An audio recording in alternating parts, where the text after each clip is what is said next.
I remember the exact moment the room went still. Not the whole room.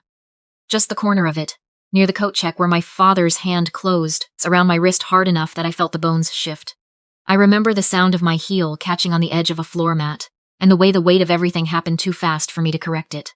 I remember the corner of the coat check counter, catching my shoulder on the way down, and I remember the cold of the hardwood floor, through my dress, and the room spinning just slightly before it stopped, and I remember my mother stepping smoothly away from the wreckage and turning to the woman beside her. My brother's soon-to-be mother-in-law, standing there in her ivory blazer and her good earrings, and saying, with remarkable composure, "She's always been like this, very dramatic." And I remember my brother walking back toward the bar and folding the promissory note he'd signed in front of 2 witnesses in our kitchen just 14 months earlier and sliding it into the inside pocket of his jacket, like a receipt he'd already decided to throw away. They thought that was the end of my story. They had no idea it was the beginning of theirs.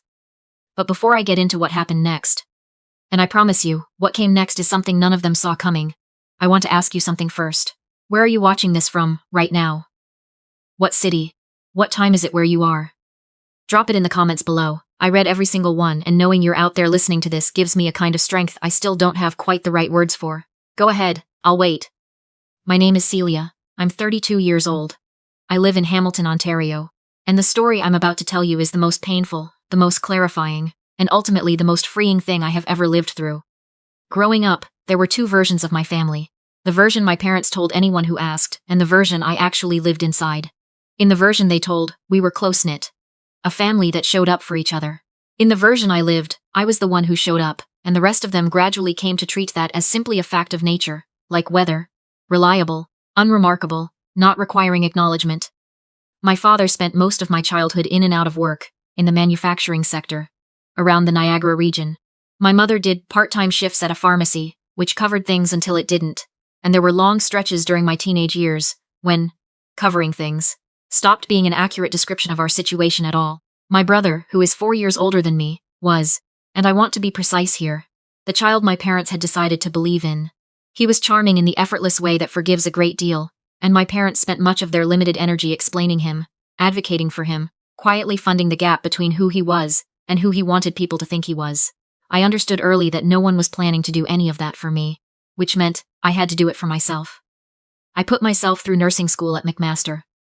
For 2 years of my program, I worked double shifts at a long-term care facility on the West Mountain. Nights mostly, answering call bells until midnight, and then studying until 3 in the morning and walking into my clinical placements held together by caffeine and something that I now recognize as sheer refusal. I graduated with distinction. I went directly into the cardiac step-down unit at Hamilton General, was a charge nurse within 5 years, and by the time I was 30 I was making $91,000 a year before overtime, and I took a lot of overtime. I also, from the moment I received my first real nursing paycheck, sent money home. $800 a month. I told myself it was love. I told myself that once things stabilized, once my parents got their footing, they would look back and understand what I had quietly done for them. My mother had a specific tone of voice for when she needed something. A kind of careful brightness, like she was trying not to rattle anything. And I learned to transfer the money before the phone call was even finished. Because it was easier than listening to the brightness stretch thinner and thinner until something gave. I met my husband at a hospital Christmas party. He was there as a guest of someone in the IT department, ended up standing beside me at the drinks table, and spent 35 minutes explaining the systemic vulnerabilities in the hospital's network infrastructure, before I mentioned that I was a nurse and not the right audience for any of this. We were married 2.5 years later. He is one of those people who loves completely and says very little about it, and from early in our relationship he would hold my hand after calls with my family and say, quietly, "You know you don't have to keep doing this." I kept doing it. I kept believing that enough patience would eventually produce something that looked like being seen. I bought our condo in 2022.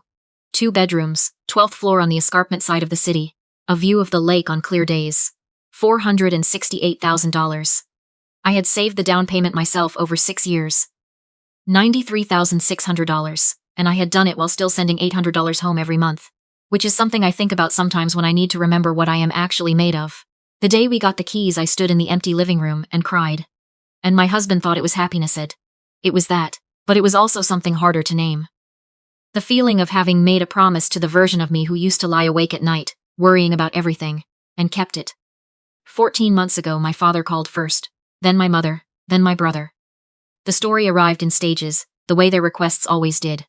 My parents were 2 months behind on rent. The landlord had given them a final notice and they needed $12,000 before the end of the month, or they were out. My mother cried. My father was matter-of-fact, which was almost worse. And then my brother called, and he was so warm that I found myself leaning into the phone like a person standing too close to a fire. He was getting engaged. His girlfriend's family had commercial property interests across the Oakville area. The kind of family that used the phrase, "our lawyer," the way other people say, "our dentist." He needed to make an impression.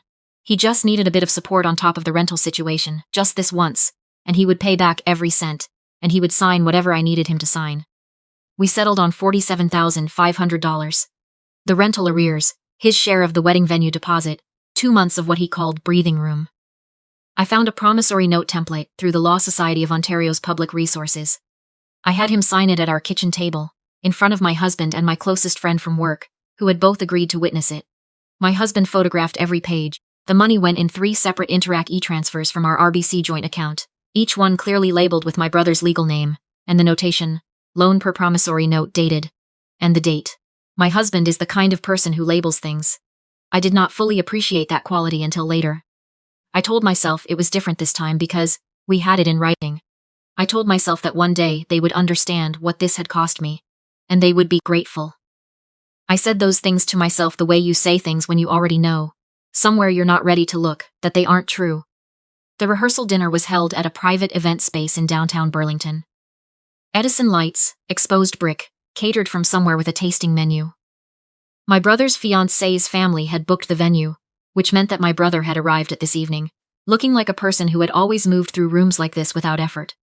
I came alone because my husband was finishing an emergency system migration at work, a client deadline that couldn't move, and was driving down the moment his team cleared the final checkpoint. I was tired.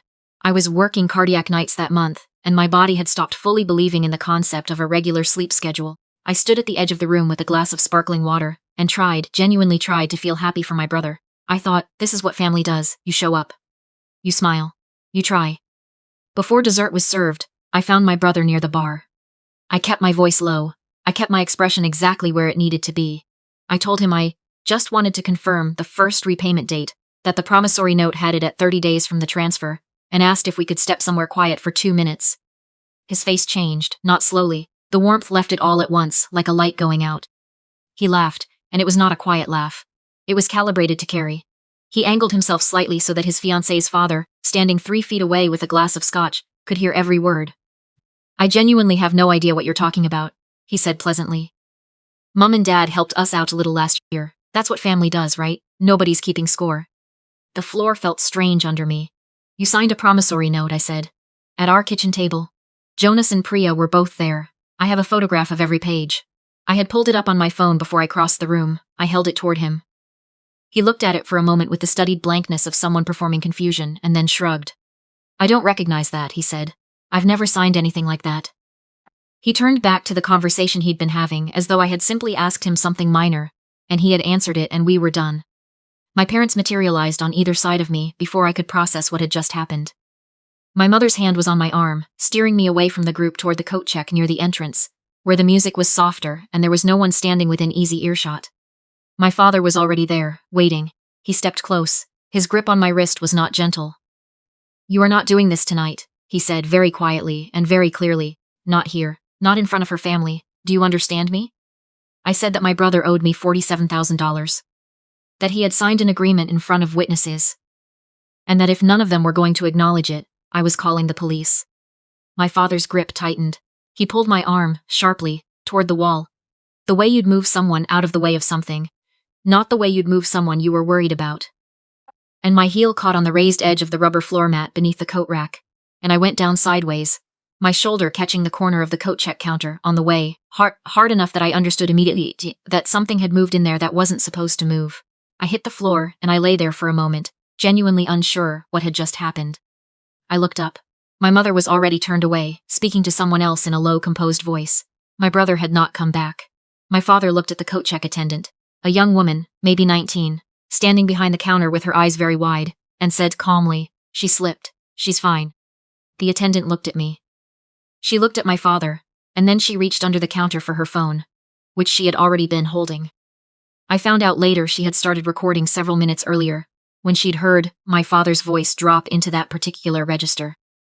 She sent the footage to 3 people before the end of the night: my husband, the venue manager, and the Burlington bylaw officer, who had come in through the side entrance after a staff member called.